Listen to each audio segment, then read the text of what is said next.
pour certains quelques messages. Donc rassurez-vous, tout va bien.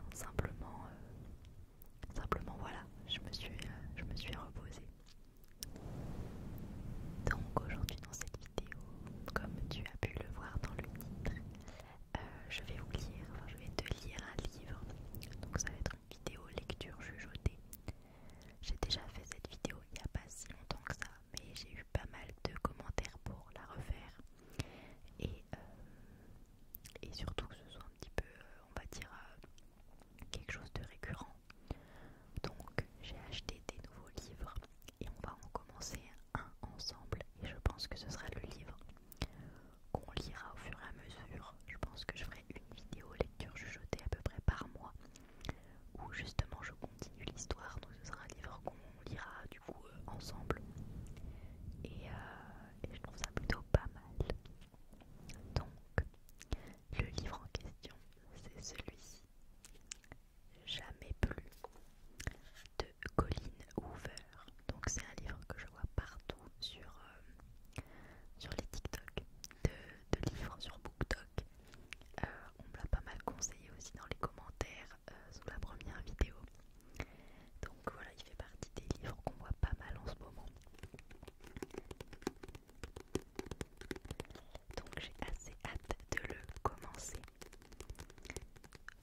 la sœur de Steve Jobs ou celle du frère de Pat Tillman, mais elle était quand même épique dans son genre.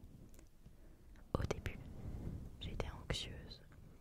C'était bien l'enterrement du prodigieux Andrew Bloom, maire révéré de notre bonne vieille ville de Pléthora, dans le Maine, propriétaire de la plus prospère des agences immobilières de la région, époux de l'exquise Jenny Bloom, professeure adjointe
laisser entendre qu'il en a un.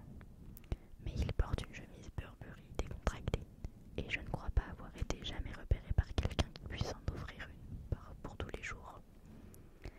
J'entends des pas derrière moi, et le voilà qui vient s'accouder lui aussi au garde-fou. Du coin de l'œil, je le regarde porter encore le joint à sa bouche, après quoi il me le tend, mais je refuse d'un geste. Il ne manquerait plus que je me mette à planer devant ce type. Sa voix est une drogue à elle seule. J'ai envie de l'entendre encore, alors je lui balance une question. Qu'est-ce qu'elle vous avait fait, cette chaise? Il me regarde, mais vraiment. Il plante ses yeux dans les miens et me dévisage comme s'il pouvait lire tous mes secrets inscrits sur mon front. Je n'ai jamais vu d'yeux aussi sombres que les siens. Enfin, peut-être que si, mais pas sur un personnage aussi intimidant. Il ne me répond pas, ce qui ne me calme pas ma curiosité pour autant. Maintenant qu'il m'a forcé à descendre de mon confortable refuge, il a intérêt à me distraire en répondant à mes questions. Alors j'insiste, c'était une femme, elle vous a brisé le cœur. Il part d'un petit rire. Si seulement mes ennuis pouvaient se résumer à des peines de cœur. Et puis il s'accoude au muret pour me faire face. À quel étage habitez-vous? En même temps, il se lèche les doigts, pince le bout de son joint qu'il glisse ensuite dans sa poche. Je ne vous avais encore jamais vu. C'est parce que je n'habite pas ici. Je tends le doigt vers mon immeuble. Vous voyez ce building d'assurance? Oui, j'habite à côté. Le bâtiment est trop petit pour qu'on l'aperçoive d'ici. Il ne fait que 2 étages. Dans ce cas, que faites-vous là? C'est votre petite amie qui vit dans les parages. Le genre de commentaire qui vous rabaisse un peu. Trop facile pour un mec de cette allure. Apparemment, il doit garder ses pics les plus saillants pour les femmes qu'il en juge dignes. Je réponds à côté. Vous avez un joli doigt. Il hausse les sourcils comme s'il attendait davantage de précision. Je voulais respirer un peu d'air frais, dans un coin où réfléchir. J'ai consulté Google Earth et trouvé un immeuble avec une belle terrasse. Au moins, vous êtes économe. C'est une bonne qualité. Au moins, je hoche la tête, car il a raison. C'est une bonne qualité. Pourquoi avez-vous besoin d'air frais? Donc là, c'est écrit en italique, hein. C'est pas ce qu'elle lui répond, c'est ce qu'elle pense dans sa tête. Parce que j'ai enterré mon père aujourd'hui et fait un éloge désastreux. Maintenant, j'ai du mal à respirer. Je finis par souffler.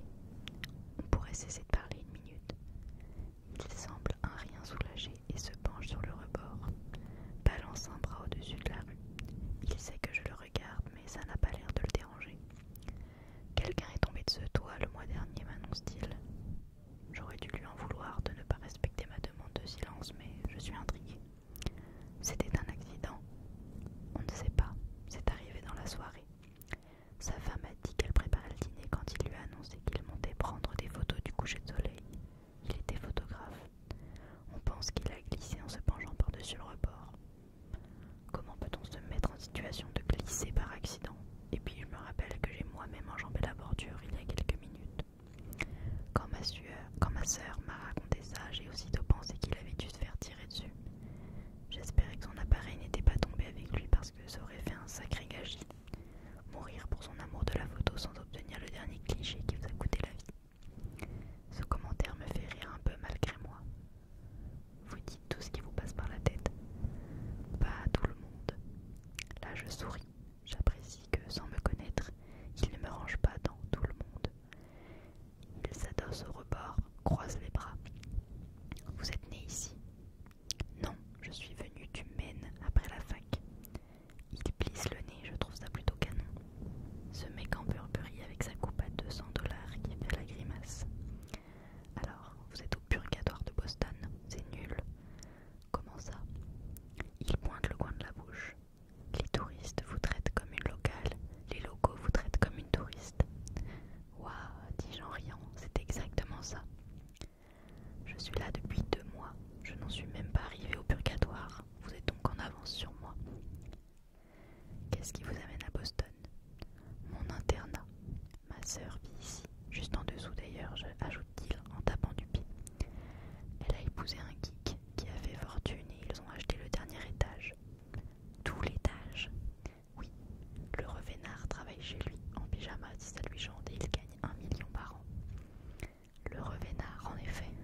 sûr, c'est une blague. Non, c'est vrai, c'est pour ça que je suis montée ici ce soir. Je crois que j'avais juste besoin de pleurer un bon coup. Il me dévisage d'un air pas trop convaincu, sans excuser le moins du monde pour sa gaffe. Au contraire, il a l'air encore plus intrigué, comme s'il était personnellement concerné. Vous étiez proche. La question qui fâche. Je repose le menton sur mon bras pour observer de nouveau la rue. Je ne sais pas, j'étais sa fille, je l'aimais, sauf que je détestais ce type. Je sens son regard posé sur moi jusqu'à ce qu'il commente. J'aime votre franchise. Il aime ma franchise. Là, j'ai dû rougir. Pendant un moment, on ne dit plus rien, puis il reprend. Ça vous arrive de souhaiter que les gens soient plus transparents? Comment ça? Il cueille sur le mur un morceau de stuc ébréché, l'envoie par-dessus le rebord. J'ai l'impression que tout le monde veut se faire passer pour ce qu'il n'est pas. Alors qu'au fond, on est tous aussi paumés les uns que les autres, on est juste plus ou moins doués pour le cacher. Soit il commence à vraiment planer, soit il est du genre ultra introspectif. En tout cas, je suis d'accord, je n'aime rien tant que les conversations sans conclusion. Je ne crois pas qu'on ait tort de rester un peu sur ses gardes, dis-je alors. La vérité toute nue n'est pas souvent jolie à regarder. La vérité toute nue, répète-t-il au bout d'un moment. Ça me plaît. Là-dessus, il fait demi-tour vers le centre de la terrasse, redresse légèrement un transat et s'installe dans l'autre, croisant les bras sous sa tête pour contempler les étoiles. Je viens m'installer à ses côtés, rabaisse le dossier pour pouvoir me mettre dans la même position que lui. Racontez-moi une vérité toute nue, Lily. À quel sujet? Je ne sais pas, quelque chose dont vous n'êtes pas fière et qui me permettra de me sentir moins paumée. Il regarde le ciel en attendant ma réponse, et moi j'observe la courbe de sa mâchoire, le creux de ses joues, le contour de ses lèvres. Il fronce un peu les sourcils, comme s'il se concentrait sur ce qu'il voyait, Sans trop savoir pourquoi, j'ai l'impression qu'il souhaite qu'on reprenne la conversation. Alors je réfléchis à sa question en tâchant de trouver une réponse honnête. Lorsque j'ai trouvé, je détourne les yeux vers le ciel. Mon père était violent. Pas avec moi, avec ma mère. Pendant leur dispute, il piquait de telle colère que parfois il la frappait. Quand ça arrivait, il passait la semaine ou les 15 jours suivants à essayer de se faire pardonner. Il lui achetait des fleurs ou nous emmenait dîner dans un beau restaurant. Et puis, il me faisait des cadeaux parce qu'il savait que je détestais leurs disputes. Quand j'étais petite, j'en venais à espérer qu'il la frappe un bon coup, ainsi j'étais sûre que les semaines suivantes seraient géniales. Je marque une pause car c'est bien la première fois que je le reconnais. Bien sûr, si j'avais pu, j'aurais tout fait pour qu'il ne la touche jamais, mais ces violences semblaient faire partie de leur mariage, ça en était presque devenu normal. En grandissant, je me suis rendu compte qu'à force de ne pas intervenir, je me rendais tout aussi coupable. J'ai passé la moitié de ma vie à le détester, mais je ne suis pas sûre de valoir mieux que lui. On est sans doute des gens aussi négatifs l'un que l'autre. Raël m'observe d'un air songeur. Lily, ça n'existe pas les gens négatifs. On est tous des gens qui commettent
resté là de bonnes minutes sans dire un mot.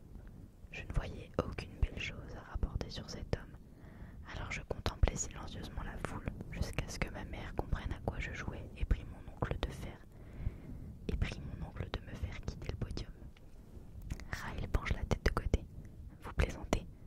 En fait, vous avez rendu un anti-hommage aux funérailles de votre père. Oui, et je n'en suis pas plus fière que ça. Enfin, pas vraiment. Parce que si les choses s'étaient passées comme je l'avais voulu, il se serait beaucoup mieux conduit et j'aurais pu parler de lui pendant 1 heure. Oh, marmonne Ryle en s'allongeant. La classe! Vous avez dit du mal d'un mort. C'est d'un goût. La vérité toute nue n'est pas toujours belle à regarder. À vous, dis-je en riant. Je ne ferai pas mieux. Essayez, je suis sûre que vous y arriverez. Pas moi, mais si. Là, j'ai l'impression que je suis la pire de nous deux.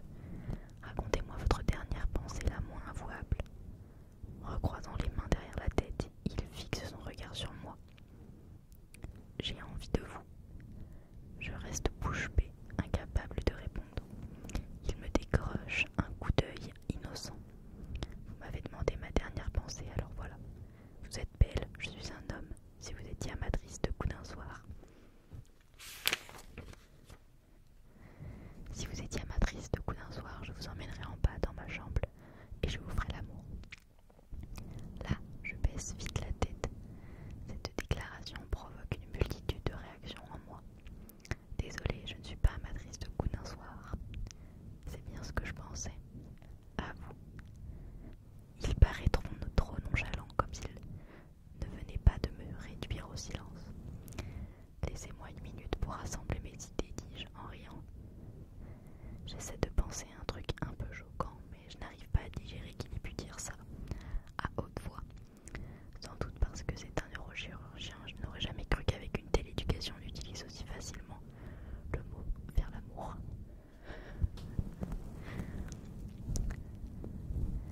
Je me reprends en quelque sorte et laisse tomber. D'accord, puisqu'on en est là. Le premier mec avec qui j'ai fait l'amour était un SDF. Il dresse l'oreille. Là, je veux entendre la suite. J'ai grandi dans le Maine. On vivait dans un quartier plutôt sympa, mais la rue qui donnait sur le fond du jardin était assez mal entretenue, avec des terrains vagues et une maison abandonnée. J'ai fait la connaissance d'un certain Atlas qui occupait la baraque en ruine. J'étais la seule à savoir qu'il habitait là. Je lui apportais à manger, mais aussi des vêtements et d'autres trucs, jusqu'au jour où mon père nous a découverts. Et il a fait quoi? Je serre les dents. Je ne sais pas pourquoi j'ai amené ça sur le tapis alors que j'ai encore du mal à évoquer ce souvenir. Il l'a battu. La voilà, la vérité toute nue. À vous. Il me dévisage un moment comme s'il devinait que cette histoire cache bien d'autres aspects. Puis il se détourne. L'idée du mariage me rebute. Je n'ai pas loin de 30 ans et me passe très bien d'une épouse, encore plus d'enfants. La seule chose que je cherche dans la vie, c'est la réussite. Mais si je reconnais ça à haute voix, ça me donne l'air arrogant. La réussite professionnelle ou le statut social. Les deux. Tout le monde peut avoir des enfants, tout le monde peut se marier. En revanche, tout le monde ne peut pas être neurochirurgien. J'en tire une immense fierté.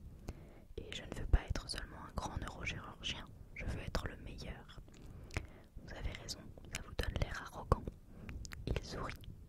Ma mère a peur que ça me gâche la vie car je ne fais que travailler. Vous êtes neurochirurgien, dis-je en éclatant de rire, et votre mère trouve à y redire. C'est dingue, les parents ne sont jamais contents de leur enfant. Et je ne le serais pas des miens si j'en avais. Rares sont les gens qui possèdent ma détermination. Je crois que je passerai mon temps à guetter leurs bêtises. C'est pourquoi je n'en aurai jamais. Ça m'a l'air parfaitement raisonnable, Ryle. Trop de gens refusent d'admettre qu'ils sont sans doute trop égoïstes pour avoir des enfants. C'est sûr que je le suis 10 fois trop. Et 100 fois trop pour entretenir une relation. Alors comment les évitez-vous? Vous ne sortez jamais avec une femme. Quand j'ai le temps, dit-il avec un petit sourire, je trouve toujours des filles pour satisfaire mes désirs. De ce point de vue, je ne me prive pas, si c'est ce que vous vouliez savoir. Mais l'amour ne m'attire pas. J'y vois plus un fardeau qu'autre chose. J'aurais aimé pouvoir considérer l'amour de ce point de vue. Ça me simplifierait infiniment la vie. Je vous envie. Quant à moi, je suis sûre qu'il existe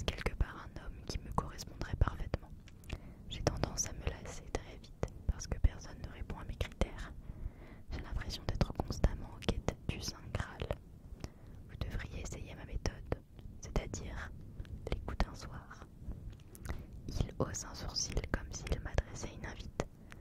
Heureusement qu'il fait nuit car je suis rouge comme une tomate. Je ne pourrais jamais coucher avec quelqu'un si ça ne devait pas aboutir à quelque chose. J'ai dit ça à voix haute, mais je sens qu'elle manque de conviction. Poussant un long soupir, il se rallonge sur le dos. Ce n'est pas votre genre, murmure-t-il, d'un ton presque déçu. Je ne sais même pas si je l'enverrai promener au cas où il acquiescerait un geste vers moi, mais je viens d'annuler toutes mes chances. Si vous ne couchez jamais avec un mec que vous venez de rencontrer, jusqu'où êtes-vous prête à aller? Je ne sais que répondre, mais son regard me donne presque envie de réviser mon point de vue. Au fond, je n'ai rien contre les aventures d'un soir. En fait, l'occasion ne s'est jamais présentée avec quelqu'un qui en valait la peine. Du moins jusqu'à maintenant. Serait-il en train de me faire une proposition? J'ai toujours été nulle en flirt. Tendant le bras, il attrape le bord de mon transat et l'approche d'un mouvement leste jusqu'à ce que nos sièges se touchent. Mon corps se crispe. Nous sommes maintenant si proches l'un de l'autre que je sens mon souffle tiède dans l'air froid de la nuit. Si je me tournais vers lui, nos visages se trouveraient à quelques centimètres l'un de l'autre.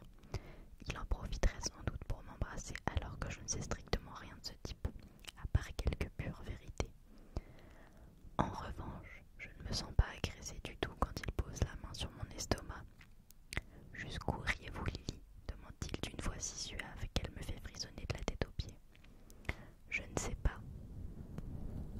Ses doigts se glissent vers le bas de mon t-shirt, qu'il remonte doucement, dénudant un peu de chair. Je sens alors la chaleur de sa paume qui glisse sur ma peau et je pousse un gémissement. Malgré moi, je tourne la tête et ses yeux me subjuguent. Il paraît sûr de lui, plein d'espoir, affamé à s'en mordre les lèvres, alors que sa main continue sa progression vers ma poitrine. Il doit sentir les battements affolés de mon cœur. Il doit même les entendre. « Ça va trop loin ?» demande-t-il. Je ne sais pas d'où me vient cette réaction, mais je réponds « Pas du tout ». Sans se faire prier, il passe les doigts sous mon soutien-gorge et je sens ma peau frémir. À l'instant où je ferme les paupières, retentit une sonnerie qui nous paralyse tous les deux. Un téléphone. Son téléphone. Son front se pose sur mon épaule. Bon sang.